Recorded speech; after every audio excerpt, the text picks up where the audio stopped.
Benda ini terbuat dari bambu loh. Iya, tidak hanya batangnya saja yang bermanfaat. Serat bambu juga bisa diolah jadi produk fashion berkelas. Begitu banyak manfaat bambu, membuat permintaan bambu menjadi meningkat pesat. Tidak hanya di Indonesia saja, tapi juga di seluruh dunia. Untuk menghasilkan produk bambu berkualitas unggul, butuh benih bambu berkualitas unggul juga loh. Nah, di Sleman, Yogyakarta, ternyata ada perusahaan pembuat bibit bambu. Bahkan satu-satunya di Indonesia. Wow, hebat! Nah, seperti apa sih bibit bambu yang berkualitas unggul itu? Lalu bagaimana cara membuatnya? Come on, ikut Unyil yuk! Ayo Nyil, tanam yang banyak. Nanti kalau udah panen, Ane kasih dah. Iya Wan, ini juga lagi ditanam. Memang Wan Nabut buat apaan sih sampai bikin kebun bambu kayak gini? Jangan salah Nyil, bambu itu banyak manfaatnya. Bisa buat kertas, kerajinan tekstil, bahan bangunan, dan kosmetik juga. Kalau gitu, Unyil mau manfaatin bambunya jadi pos ronda deh. Ya salam Nyil. Masa segitu doang impian ente? Bikinlah gedung tertinggi di dunia dari bambu. Hahaha.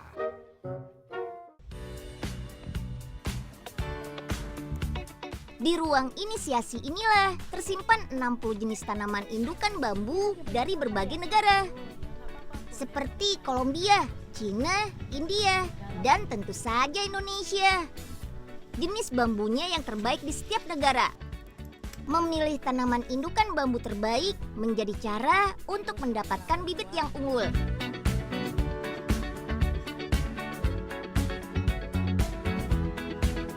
Yuk, kita ambil bagian tanaman bambu ini. Berupa titik tumbuh dari ranting bambu. Pilih yang tidak terlalu tua ya, tidak berjamur dan tidak kering. Potong sekitar 2-3 cm. Bagian inilah cikal bakal bibit bambunya. Sip deh, kita sudah di laboratorium nih. Sterilkan bagian tanaman bambu agar bebas dari bakteri dan jamur. Selanjutnya, masukkan ke dalam tabung. Setelah sebulan, tunas akan muncul seperti ini. Langsung pindahkan bibit ke bambu botol kaca. Simpan kembali di ruang tertutup, bersuhu 15-23 derajat Celcius. Ruangan ini sangat steril loh. Pekerja yang sakit dilarang masuk ke ruangan. Tunggu sampai akarnya tumbuh. Cepat lambatnya pertumbuhan akar tergantung pada jenis bambu. Biasanya antara 2-6 minggu. Oh iya, metode yang digunakan untuk perbanyakan bibit bambu ini bernama kultur jaringan. Cara ini paling tepat untuk menghasilkan bibit yang seragam. Bibit perlu beradaptasi secara perlahan dengan suhu luar ruangan. Makanya setelah muncul akar, pindahkan bibit bambu ke dalam pot tray dengan media tanam berupa sabut kelapa dan pasir. Simpan selama 2 bulan. Tidak boleh terkena cahaya matahari langsung ya. Jangan lupa rawat dengan rutin menyiram bibit bambu. Di ruangan luar inilah seleksi bertahan hidupnya bibit bambu dilakukan. Rata-rata hanya 50% bibit bambu yang dapat bertahan hidup. Setengahnya mati karena terkena virus yang dibawa melalui udara. Bambu memang sangat rentan terhadap virus dan bakteri. Wah, ternyata susah juga ya untuk menghasilkan bibit bambu berkualitas unggul. Setelah 2 bulan, akar bibit bambu mulai kuat. Pindahkan kembali ke ruangan dengan paparan sinar matahari yang cukup. Bibit bambu pun mulai tumbuh deh. Biasanya bibit akan dijual setelah dipindah ke polybag seperti ini nih. Sip deh. Setiap bulan sedikitnya 50.000 bibit tanaman bambu berhasil terjual. Harga satu bibit bambu ini mulai dari 10-30 ribu rupiah.